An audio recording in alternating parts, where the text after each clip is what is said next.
The sheriff lit his cigarette with one hand and rubbed his ribs with the other. The house was quiet, the way old houses got. Too much wood, too many years. Smoke curled past the cracked glass window over the sink. He turned toward the fire, ready to sit. Stopped. There was a bundle on the hearth rug. Small, folded tight, something stitched around it. It hadn't been there 2 minutes ago. He'd been in the room the whole time. No knock, no sound, no one. He stepped closer. The fire popped once. The shadows didn't flinch. The bundle moved, breathing. It wasn't cloth, not just cloth. The top folded back on itself. A baby's face stared up at him, too still, eyes wide, not blinking, swaddled in a hand-stitched shawl with faded thread along the seams, the kind of stitch made by someone with shaky hands but stubborn fingers. His boots scuffed the floor. He crouched, reached for the edge of the blanket, pulled it aside just enough. A belt sat around the baby's middle, loose like a sash. Brown leather, worn to the color of old tobacco. Brass buckle, monogrammed on the end letters too familiar. LF. He stood fast, back to full step, hit the side table with his knee. The ash dropped from his cigarette. "No," he said.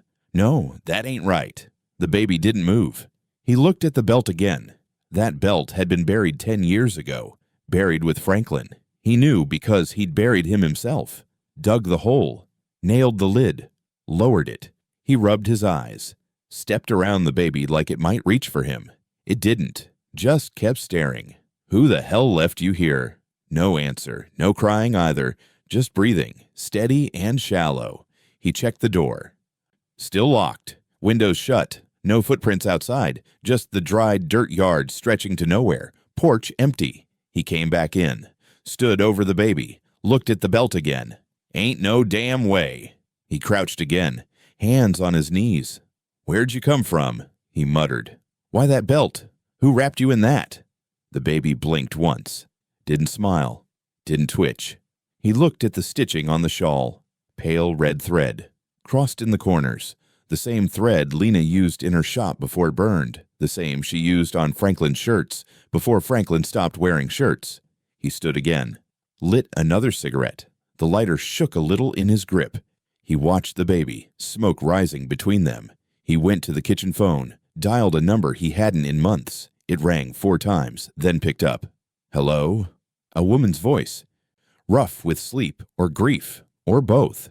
"Marla, it's me." A pause. "What do you want?" "There's a baby on my floor." Silence. "Don't joke like that." "I ain't joking." Another pause. "You call someone." "No." "Why not?" "It's wearing Franklin's belt." The line crackled. "Say that again." "The baby. It's got a belt around it. Old leather. Monogrammed." "You sure?" "I buried it with him, Marla. I put it in the grave." "You see anyone?" "No." Door was locked. "Then someone's playing you." "No one around here plays like that." Marla's breath caught. "You call Lena?" "No." "You think she did it?" "I don't know what I think." "You need to let that child be." "I ain't touching it till I know what it is." He hung up, turned back. Baby hadn't moved. He walked closer again, squatted. "You hungry?" he muttered. "You cold?" No sound. He reached toward the shawl again, then stopped. The belt had shifted, slightly. Buckle turned. He didn't blink, just stared. The baby stared back. "You know who I am?" he asked, voice low. Still nothing. "You know where you are?" He pulled out a pocket knife, flipped it open, then shut it. Just for something to do. The baby blinked. He sat down on the floor finally, right there next to it, legs crossed, arms on his knees. He didn't know how long he sat like that. The fire cracked. The clock ticked. His cigarette burned out. The baby didn't cry, didn't make a sound. "You look like him," the sheriff whispered. "Same eyes. He had quiet eyes, too." The baby blinked again. "You got her thread, his belt, my house." He reached for the belt, slow, like it might bite, then stopped again. Everything in him said not to touch it. He whispered, "Ain't no damn way." Again, but softer this time, and still the baby stared. The sheriff knelt again, knees stiff on the cold floor. The fire had dimmed, licking low and orange at the last of the oak. The baby still lay quiet on the rug, swaddled in stitched wool, belt snug over its chest like some kind of warning. He stared at the brass buckle. The leather was cracked, worn smooth. The initials were still there. LF. No mistake. He reached down and unbuckled it. Slow. His hands hesitated. He slid the leather free. The baby didn't flinch, didn't cry, just watched him with glassy black eyes that didn't blink enough. He held the belt in both hands. It felt warm, too warm. "This ain't right, girl," he muttered, voice low, dry. The stitching was uneven, tight in the middle, loose at the ends. He ran his thumb along the edge, found a notch near the hole Franklin always used. He remembered Franklin sitting on the porch in that belt, fixing his bootlaces, knife in his lap. Always quiet, always somewhere else in his head. The sheriff saw the hole again, the one in the earth. 10 years back. Cold ground, Lena in black, her face covered in dirt and tears. Her scream, high and sudden, not a sound she made often. He'd never forget it. The way she grabbed for the casket, the way she begged them not to lower it. "I saw it go in," he said aloud. "I put it on him." He stood, still holding the belt, walked to the kitchen, sat down at the table. He laid it flat and stared. He grabbed the phone, pulled the spiral cord tight to his chest, dialed a number he hadn't called since before Lena stopped coming to church. It rang twice. "Yeah?" A voice answered. Old, cracked. "Neighbor down the hill. Lyle. It's me." "Sheriff, what's wrong? You say anything about a child being brought up this way?" "No." "What kind of child?" "There's a baby here." "A baby?" "By my fire." "What?" "Wrapped in cloth. Ain't made a sound. It's wearing a dead man's belt." Silence. "You say, a baby?" "Yeah." "Whose?"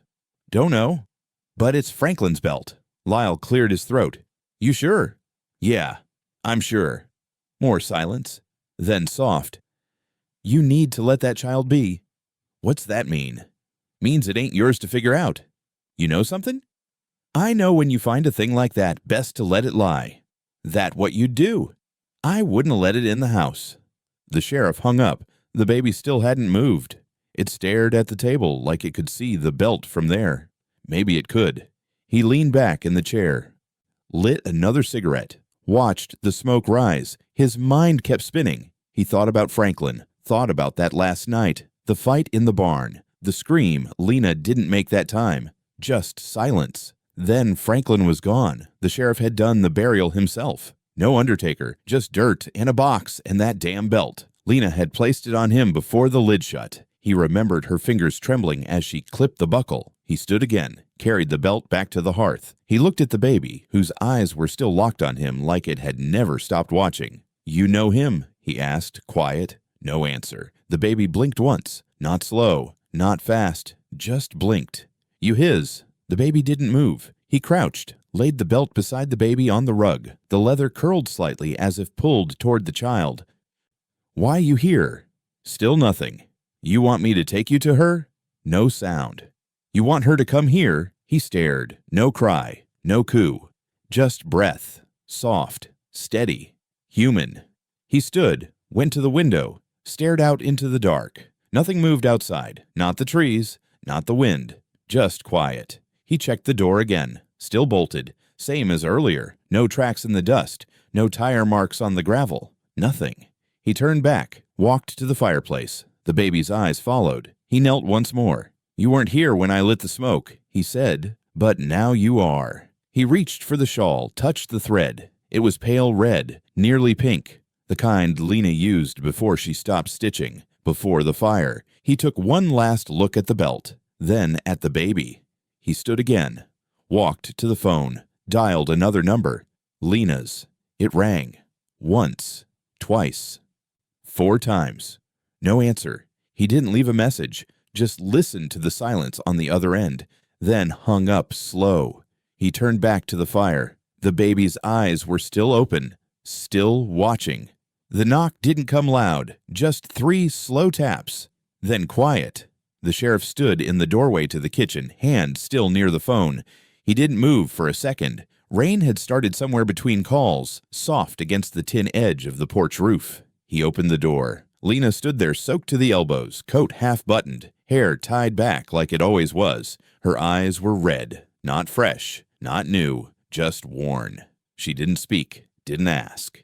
He stepped aside. She walked in like it wasn't his house. Mud on her boots, rain on her collar. Her hands were empty. She looked around once, saw the fire, saw the rug. Then she saw the baby. She stopped. The baby didn't cry, just stared back up at her like it had all night, still wrapped in the shawl, still breathing quiet, still wearing that look like it knew more than it should. Lena moved slow. She crossed the room, coat dripping. She didn't speak. She knelt beside the baby and rested both hands on her thighs, palms flat. She didn't reach for the child, didn't touch the shawl. The sheriff watched her from the other side of the room. "You knew it was here," he said. She didn't nod, didn't shake her head. "You want to explain?" "No." He moved closer, boots thudding soft on the boards. The belt was still curled on the rug beside the baby, brass buckle turned toward the hearth. He pointed. "It's your husband's belt." "No," Lena said. "It ain't." He looked at her, waiting. She didn't blink. He crouched near the fire, his weight low. Picked up the belt, turned it in his hands again. The leather was dry. The stitch by the buckle was frayed. "I buried him with this." She looked at the flame, not at him. "I was there," he said. "I know. I laid it on his chest myself. You were screaming. You remember?" "I remember everything." "Then what the hell is this?" She finally looked at him. Her voice was flat. "It ain't his." "You made the shawl, didn't you?" "Yes." "When?" "Years back." "For who?" "Didn't matter then." He stared at her. She didn't flinch. He looked at the baby again. "Whose is it?" She didn't answer. He pressed. "It yours?" "No." "Then why bring it here?" "I didn't." "Then who did?" Lena's eyes shifted down to the baby. It blinked, just once. "I made the shawl," she said again, quieter this time. "That's all I'm responsible for." "That ain't the truth." "It's the part I'm willing to say." He stood, belt still in hand, walked to the table, set it down hard. The baby didn't react, neither did Lena. "You want to tell me why this belt came back from the grave?" She didn't move. He stared at her, voice sharp. "You put it on him. I saw you. You laid it over his coat. Said it was his favorite. Said it was the only thing he ever wore that fit." She stayed kneeling. "I remember." "Then how'd it end up here?" "I told you." "No, you didn't." She stood. Her knees cracked. She wiped her palms on her coat, left 2 wet marks on the sides. She walked past the table, didn't look at the belt, just stood near the window, staring out into the rain. "You ever see a ghost, Sheriff?" He didn't answer. "I have," she said. "Franklin came to me after we buried him. First night, then second, then not for a long time." He stepped toward her, voice tight. "That baby ain't Franklin." "Then what is it?" "I don't know." "But you brought it." "No." "You made the shawl. You knew the belt." "Doesn't mean I made the child." "You expect me to believe someone just left it?" She turned. "Did you see anyone?" "No." "Then it found its own way." He shook his head. "That's not how things work." "Things been working the same way too long," she said. "Maybe this is how it ends." "What ends?" "You." The fire cracked. The baby blinked again. Rain hit harder on the porch roof now. He walked back to the hearth, stared down at the baby. The shawl had a loose thread curling near its chin. The baby didn't touch it, didn't move its hands. "You think this is some kind of warning?" "I think it's what you left behind." He looked up. "Me?" "You stood by him," Lena said. "You dug the hole. You nailed the lid. You saw what he did and stayed quiet. That was 10 years ago. Grief don't run on clocks." He picked the belt up again, turned it over, read the initials. LF. Lena nodded once. "Yeah." He held it out. "You want it?" She didn't reach for it. "No." "Why not?" "It ain't his." "You sure?" She looked at the baby. "It don't belong to nobody now." He looked down again. The baby's eyes were still locked on his, still watching, still waiting. The lantern swung in the sheriff's hand, casting shaky lines across the church wall. Mud sucked at their boots as they crossed the grass. The rain had stopped an hour ago, but the ground still held it. Lena didn't look back. Her coat stuck to her legs, and her hair hung damp around her neck. She walked fast, jaw set, flashlight dead in her hand. "You want to slow down?" he asked. "No. I don't even know what we're doing." "Yes, you do." They reached the fence line, rusted wire, posts leaning toward the earth. The church loomed up behind it, wooden, black in the dark. The side yard graves stretched behind it. No names marked most of them, just stone and memory. She turned left and ducked under the fence. He followed, catching the edge of his coat on the wire. They didn't speak again until she stopped at the third row back. She pointed at the earth like it had insulted her. "Here!" He raised the lantern. The cross was gone. Ground slightly sunken. The earth never held its shape here. Too much bone underneath. "You sure?" he asked. "I never forget where I buried him." She set down her flashlight, pulled off her gloves, dropped them in the grass. Then she knelt and started digging. Bare hands. "Hold up," the sheriff said. "We could wait till—" "No time for daylight." He sighed and set the lantern down, pulled a rusted spade from behind the tree line where the groundskeeper kept things hidden. He drove the tip in hard, mud thick on the metal. "You always this stubborn? You always this slow?" They dug for 20 minutes before they hit it. Wood, damp, soft around the corners. The box hadn't held. Earthworms had crept in. Lena sat back on her heels, face pale, hands shaking. The sheriff knelt beside her, ran his fingers over the lid. The nails were still in. All 6. He looked at her. "You sure? Do it." He pried one nail up, then another. The wood split a little near the top. When he got the last one free, he let the silence sit a beat too long. "You open it," he said. "I ain't touching it." "Why?" "Because I already did it once." He leaned in, pushed the lid slow. The wood groaned. They both looked inside.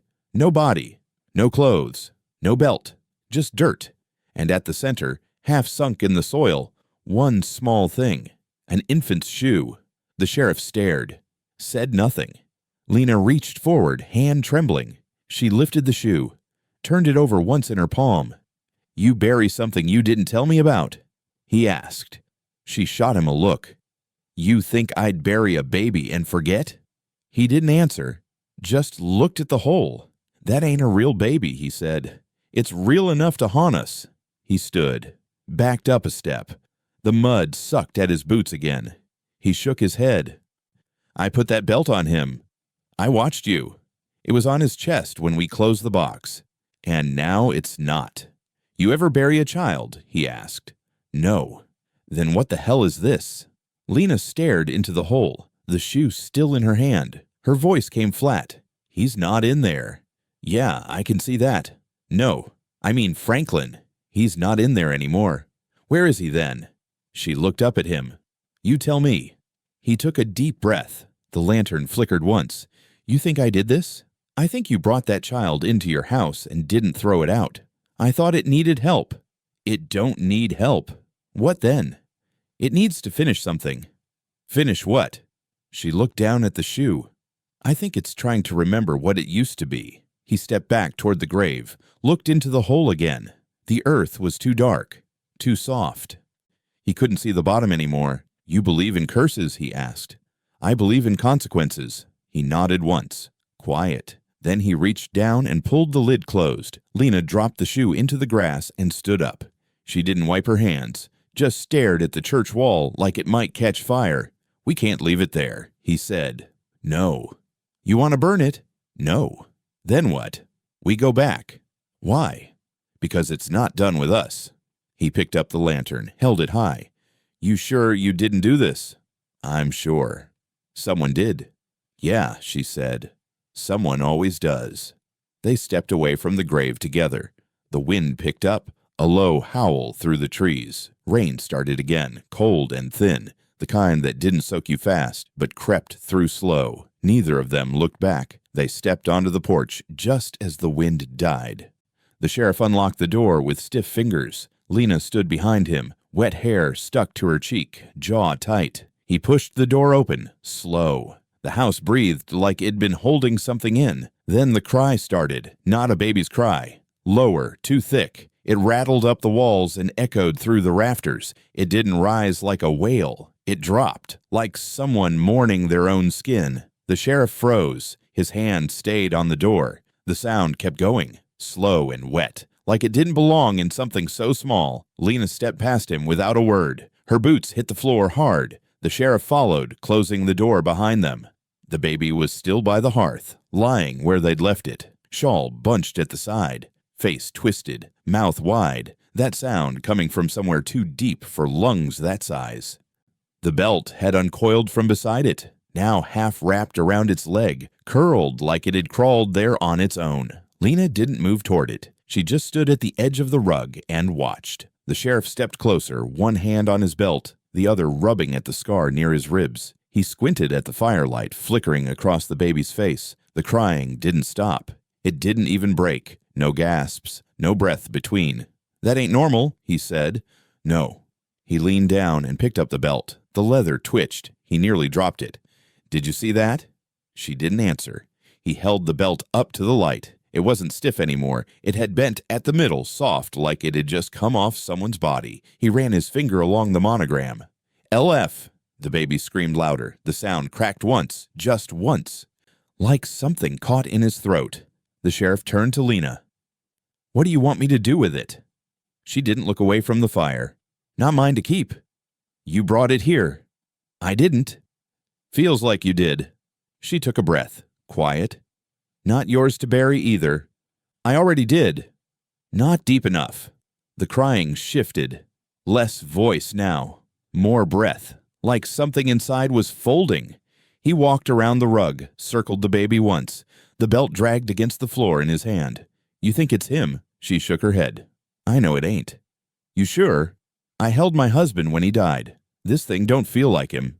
Feels like something." "Yeah." The baby rolled once, slow. The belt slid with it. "You think it knows what it is?" "No," Lena said. "I think it wants someone to tell it." He crouched, close now. The crying softened. Became more human. "You want me to talk to it?" he asked. "Don't talk to it." "Why not?" "It listens too well." The sheriff placed the belt back on the table, watched it settle like it was breathing. "What is it then?" he asked. "Something undone." The baby's eyes opened, still wet, still watching, but silent now, breathing hard. "You think it wants us to fix it?" "No," she said. "I think it wants us to admit we broke it." He stepped back, slow, looked down again. The fire popped. Sparks danced across the stone. "You think it's Franklin's?" "I think it remembers him. Like blood. Like thread." He sat on the edge of the chair, the one he always used for boots, his hands curled into fists on his knees. "What the hell are we supposed to do now?" Lena turned to face him. "We wait." "For what?" "For it to ask." "Ask what?" "For something back." The baby coughed, just once, then smiled, or tried to. The sheriff stood fast. "No," he said. "No. It don't get to smile." It already did. "You see it too?" "Yeah." He walked over to the kitchen, poured a half glass of whiskey, drank all of it, then poured another, brought it back with him. Didn't offer her any. He stared at the baby again. "You hear it when we were gone?" he asked. "No." "Think it started crying when we opened that box?" "I think it always knew we would." The baby's breathing slowed, eyes half closed now, no sound. He looked down at his hand, still shaking.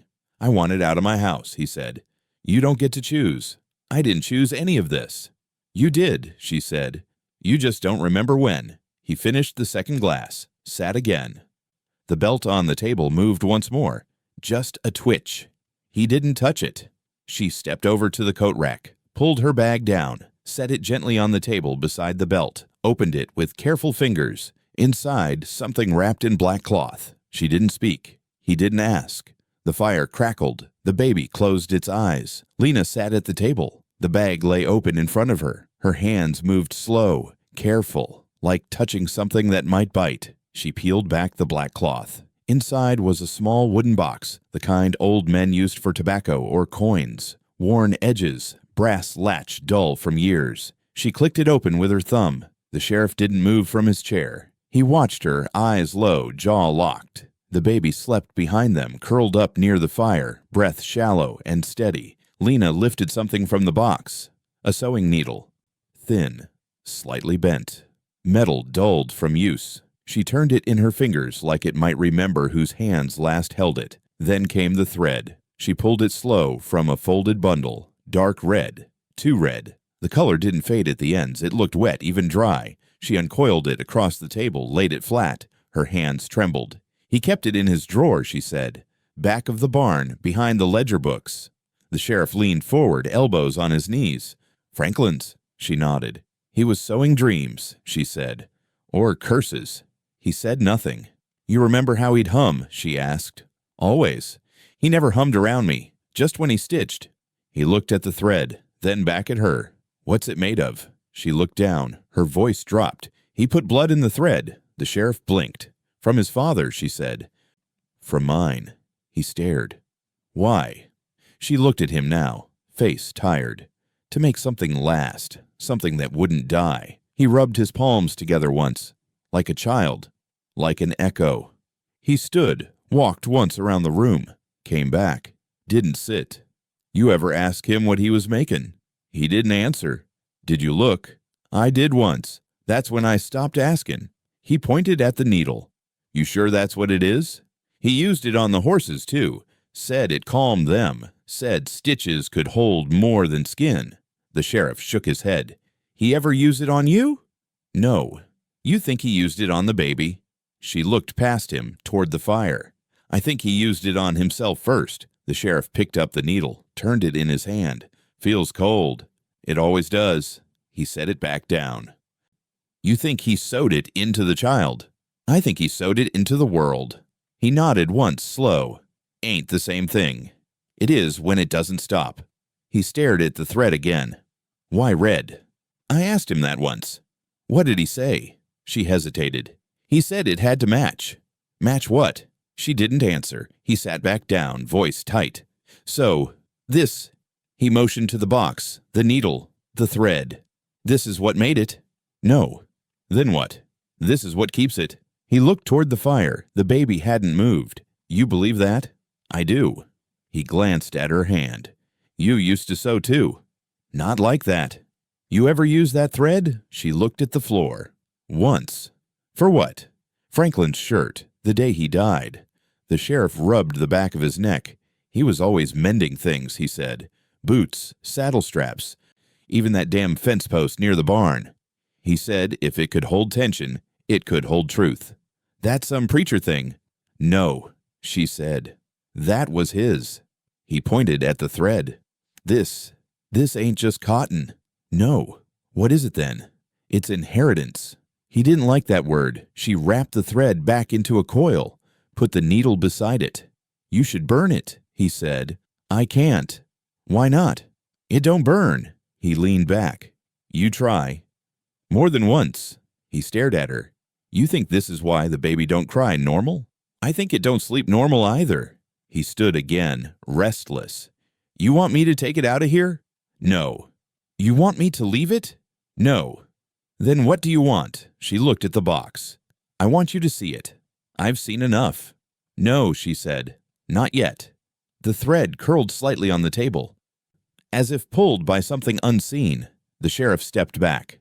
The fire popped once. The baby stirred, rolled toward the edge of the rug. Lena didn't look. She closed the box. Latched it. She whispered, It's moving again. The sheriff turned toward the hearth. The baby was on its belly now, crawling. The baby crawled toward the table without noise, shawl trailing behind like a second skin, its hands pressed against the wood floor, soft but sure. The sheriff stepped back once, blocking its path. It paused, looked up at him like it had already expected that. He held his hand out. Stay put. The baby tilted its head, then shifted left, crawling around his boot. Hey, he said, voice sharp now. Stop that. It kept going. Lena didn't move. She stood behind the table, hands on the wooden box. Her fingers didn't shake anymore. The baby reached the table leg and pulled itself up to standing, wobbly but balanced. Then it reached one hand to the edge and grabbed at the box. It didn't fumble. Sheriff stepped forward. Lena, do something. She didn't answer. The baby opened the lid. Needle still inside. Thread too. It reached in. The sheriff lunged forward. No, no. Too late. The needle jabbed deep into its finger. Clean. Slow. Deliberate. The baby didn't cry.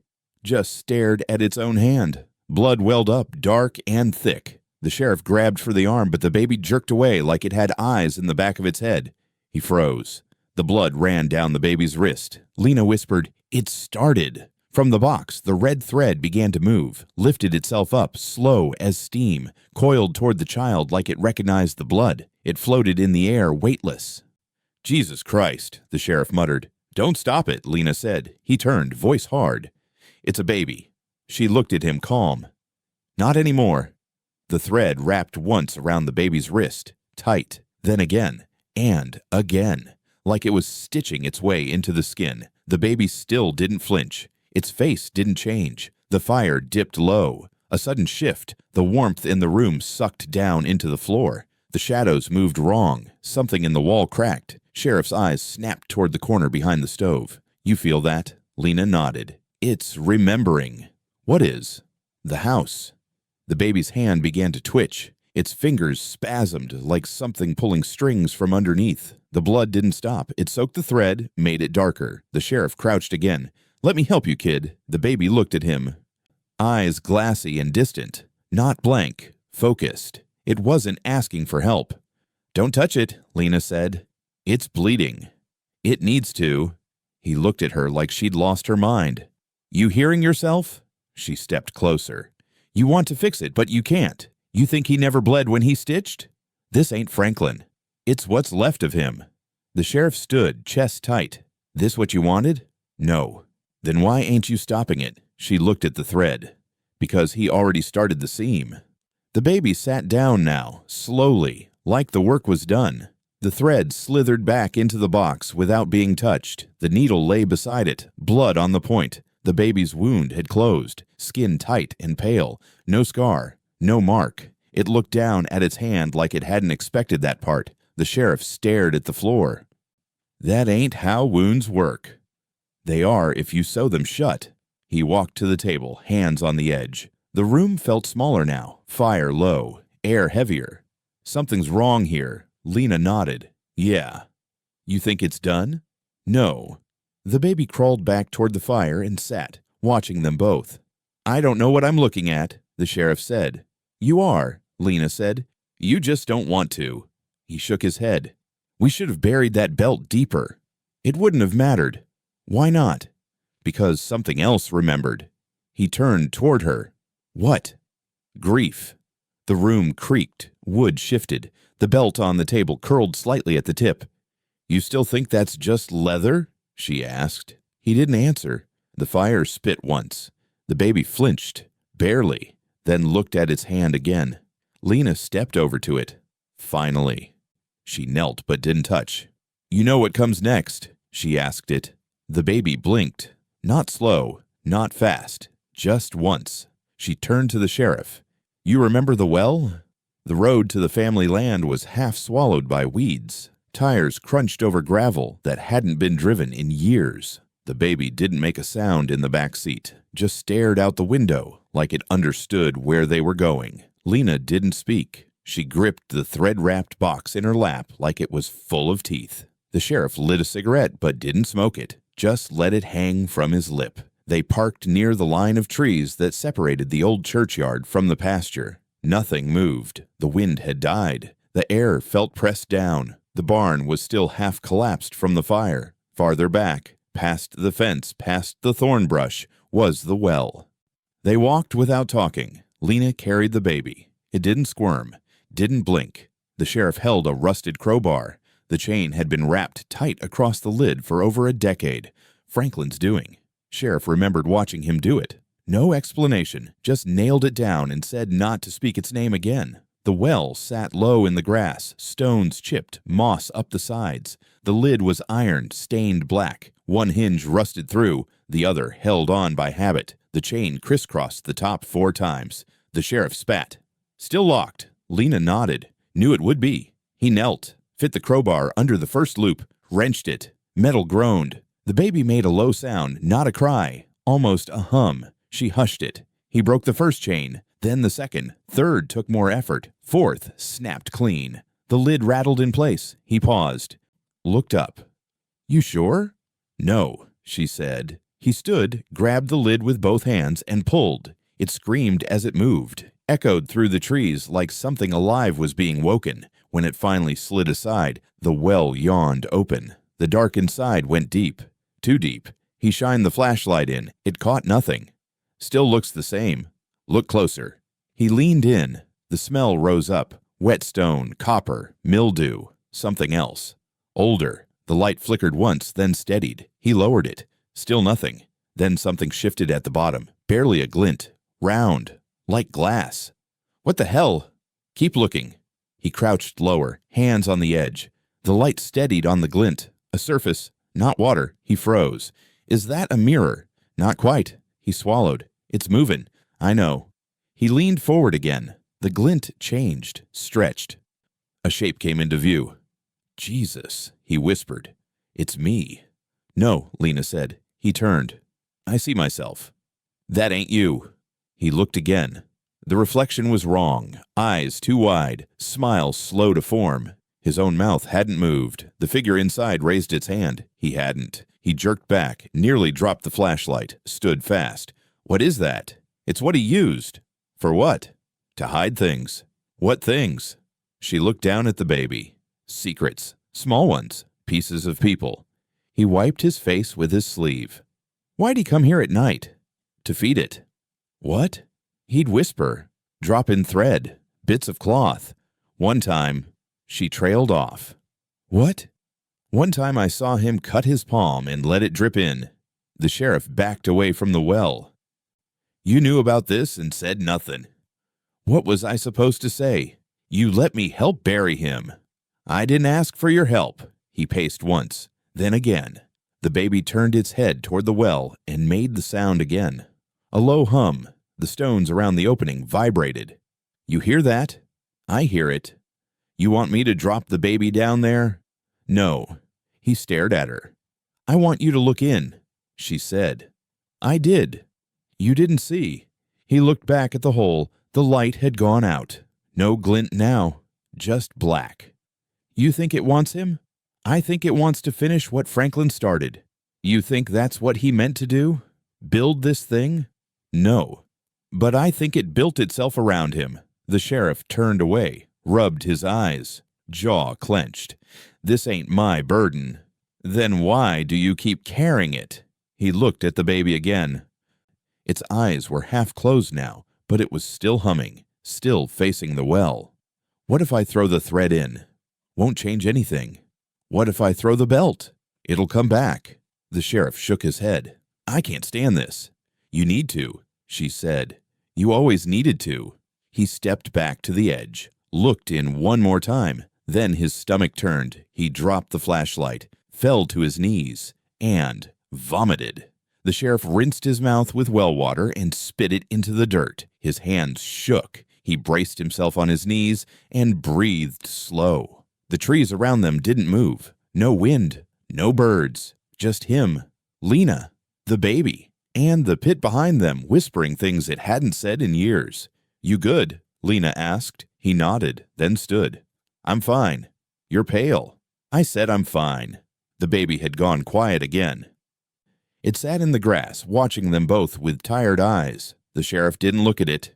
He couldn't. Back at the house, he peeled off his shirt to wipe the sweat from his face. The baby was asleep now, curled near the hearth again, the belt strapped tight across its chest like armor. Lena leaned against the wall, arms crossed, her eyes on the floor. He tossed the shirt on the table. Something caught his eye in the firelight, just under his ribs. Right side, a faint seam, pale and straight, like a scar, but too even. What the hell is that? He muttered. Lena didn't move. He ran his fingers over it, skin puckered, thread. Lena. She didn't answer. Lena. She stepped closer, looked. Her face didn't change. You knew. She nodded. I did it. When? After the war. You were bleeding out. They left you on my porch. He stared at her. You stitched me. Didn't have a choice. He grabbed the lantern, brought it closer, pulled his skin tight with one hand. This isn't healing thread. No. You used his. I didn't know then. He turned, voice rising. You stitched Franklin into me. She stepped forward, quiet. He was already in you. Bullshit. You carried him back. He pulled at the seam. It didn't break. She opened her bag, took out the same needle, same red thread, same small blade. I can cut it. He didn't move. I don't want him in me, he said. Then stand still. She slid the blade across the seam. Slow. The thread pulled free like it wanted out. It unraveled in one smooth tug. The skin parted just enough to show something inside, a folded strip of cloth. She reached in, pulled it out, blood-stained, stiff, frayed at one edge. She unfolded it, read the name. Franklin, she said. He stepped back. That ain't mine. No. You saying I'm him? I'm saying I buried Franklin, but he came back through you. He shook his head. No. I remember who I am. You remember what you were told. He grabbed the cloth from her hand, held it to the light. There, clear as day, his brother-in-law's name, stitched in black, the kind of careful stitch Lena used when she still cared. Why would you do this? He whispered. I didn't mean to. You put him in me. I didn't know he'd take root. He stared at the scar, the empty space beneath it. You think that baby's him? No, she said. It's what he couldn't finish. He looked at the child, still asleep, still wearing the belt. You saying it's me? She looked at him steady. I think it's what's left.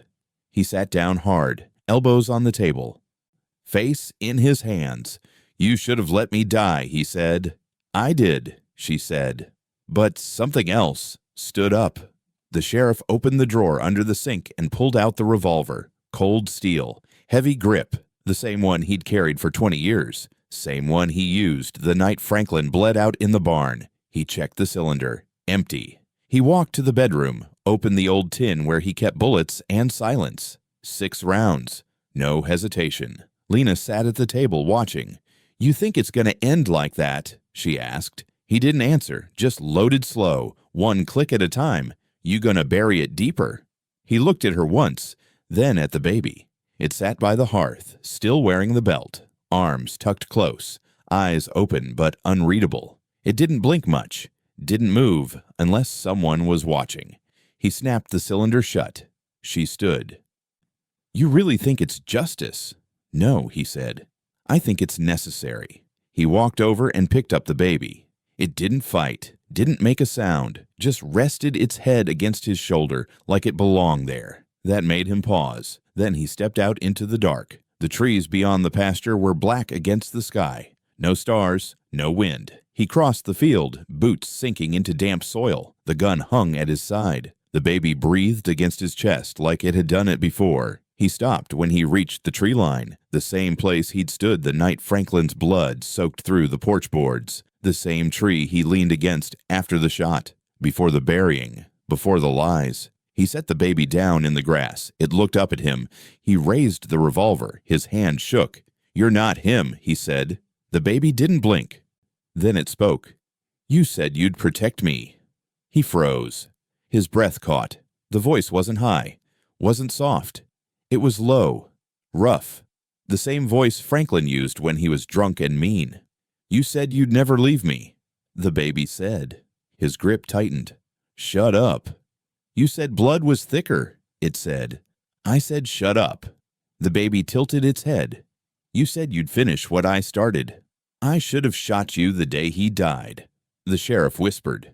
You did, it said. His knees buckled. The gun lowered. The baby stood now, still small, still soft. But its eyes, those were grown, worn. You remember the barn? It asked. Yeah. You remember the scream? Yours? No, it said. Hers. His hand trembled. I buried you, he said. No, the baby said. You buried her pain. He looked away. That ain't fair. She screamed for hours. I told her I'd take care of it. You didn't. I tried. You patched the wound, the baby said. But you left the infection. The sheriff raised the gun again, but his arm was weak now. I don't want to hear this, he said. You already did, it said. You just didn't listen. He stepped closer. I thought you were him. I'm what's left. What does that mean? I'm what you carried when you lied. The wind picked up, leaves rustled. I didn't mean to. But you did it anyway. He raised the gun one last time. 2 hands now, firm, breathing steady. The baby didn't flinch. Go ahead, it said. Finish it this time." He held the sight to its chest. The brass buckle gleamed in the dark. His finger slid to the trigger, then stopped. He looked into its eyes and saw his own. Not Franklin's. His. He stepped back, lowered the gun, and breathed. They walked back through the pasture in silence, the baby in Lena's arms, the sheriff behind them, gun still in hand, barrel down. The dawn hadn't cracked yet. The sky was gray and flat, like it didn't want to look at what was coming. Inside the house, Lena set the baby down on the rug, same place it had first appeared. It didn't move, just sat upright, belt across its chest, watching. The sheriff dropped the revolver on the table without care. It clunked against wood and stayed there. Lena pulled the sewing kit from her bag, set it beside the hearth. She unwrapped the black cloth slowly, laid each piece out like ritual. The red thread, the bent needle, the piece of Franklin's shirt. The baby didn't flinch. She looked at the sheriff. "Go get the shawl." He didn't move. "You want this finished or not?" He walked over, grabbed the edge of the shawl where it lay near the fire. It was soft in his hands, too soft for something that had seen so much. He handed it to her. She nodded to the baby's chest. "The belt, too." "Lena, you think it ends if you don't." He knelt. The baby didn't resist. He unbuckled it. The leather uncurled like it knew. He set it on the floor. Lena grabbed both and carried them to the fireplace. She built a pile, shawl first, then belt, then the thread box on top. She struck a match. The flame touched the cloth, but it didn't catch, just crawled. "You see that?" the sheriff whispered. "It don't want to burn." "Why?" "Because he didn't make it to die." The fire spread slow, inch by inch, like it was thinking. The belt darkened but didn't blister. The box cracked but didn't open. The thread curled but didn't ash. The baby laughed once. It was short, sharp, not playful. The sheriff backed up. Lena knelt, pulled the needle from the floor, and ran red thread through its eye. She moved toward the fire, thread dragging behind her like a cord. She began to stitch through the edge of the flame. In and out. Her hands moved quick, precise, like she'd done it before. "What are you doing?" the sheriff asked. "Sewing it shut." "That don't make sense." "It ain't supposed to." The fire pulled back with each stitch, like it was getting smaller, folding in. "You're sewing the fire." "I'm sewing what he opened." The room filled with heat, but it didn't spread, just pressed in tight. The sheriff wiped sweat from his brow, stepped closer. "You want me to help?" "You have to." "I can't." "You can." He stood still. "Sheriff," she said, "he wore your skin. Now where is pain?" He looked at the needle in her hand, thread stretched tight into flame. "This ain't justice," he said. "It's the closest we get." He reached down, took the other end of the thread. She passed him a second needle. He moved beside her. Together they sewed. The fire hissed. The baby leaned forward, eyes wide. The belt cracked in two. The cloth burned clean. The box popped open and spilled ash across the floor. Still, the fire didn't die. Still, it wanted more. Lena reached for the ashes. She scooped them into her hands and fed them into the stitches. "We sew it with what's left," she said. The sheriff didn't ask. He kept stitching. The baby watched without blinking. Thread ran low. Flame narrowed. Final stitch pulled through. Lena tied it off, and the fire stopped. Not out, just still. Like breath held at the end of a scream. The house fell quiet. The baby laid back, eyes closed, sleeping, or done. Smoke hung in the rafters like it had forgotten how to rise. Morning light pushed through the window, soft and gray, but it didn't warm the room. The fire was long out. What was left in the hearth didn't look like wood. Just ash, cold, settled, no belt, no baby. The sheriff stood in the center of the room, shirt wrinkled, chest tight, arms heavy. The stitching in his side was gone, scar still there, a little raw. He didn't move, just looked at the rug where the baby had lain, waiting, watching. He crouched beside the hearth. Something was folded into the ash. Paper, crisped black along the edges, but still whole. He brushed it off with his fingers, careful, picked it up. Held it in two hands like it might tear if he breathed wrong. There was no envelope, just a name written in script he knew better than his own. To whoever he became. He turned it over, opened it slow. The paper crinkled like dried skin. Lena's handwriting, looped, tight, Unmistakable. I had to bury him twice. The first time in the ground, the second time in you. He never stayed gone, never stayed quiet. I stitched you back together with his thread because there was nothing else left in the world that held. That was my sin. Yours was wearing him. You didn't know. I know that now. You didn't know who woke up that morning, but I did. The house knew too. So did the belt. So did the baby. I don't know what it was. Echo, memory, punishment. Maybe all of it. Maybe none. But it's finished now. I think. If you're reading this, you're still here. That means something. Keep it shut, sew it tight, and never let it call you back again. The rest was smoke-stained, ink-smeared, nothing more. The sheriff sat back against the cold brick, folded the letter once, then again, held it in his palm. He looked around the room. Lena was gone. Her coat, too. No footprints, no sign. He got up slow, took the letter with him, walked outside. The yard was still wet from the night. Crows moved on the wire. The sun stayed low. He crossed the field toward the trees, past the barn, past the graves, to the well. The iron lid was open again. He didn't remember opening it. He stood at the edge, looked down. Nothing at first, just black. Then the glint, same as before. He leaned forward. The reflection came slow. His face, not his face. Eyes first, wrong. Then the mouth, too wide. Then the smile. He didn't smile. Morning, he said to the well. The reflection smiled wider. He squinted. You ever leave? The reflection blinked. You ever let me? He straightened, backed a step, looked at the letter again, ran his thumb across the seam. He thought about burning it, but the thread had never burned right. He walked to the edge again, held the letter over the dark. The reflection looked up, waiting. He dropped it. The paper spun, slow and silent, vanishing into the dark. Then he reached into his coat, pulled out the last coil of red thread. Still warm, still breathing. He dropped that too. It didn't fall. It unspooled. Down and down. No end. Just red, pulling itself into the dark. He stood there until the thread was gone, until even the well gave nothing back. Lena's voice came, not from the trees, not from the wind. Just from behind the ribs. Not all hauntings walk, she whispered. Some so. He stood alone, but not empty.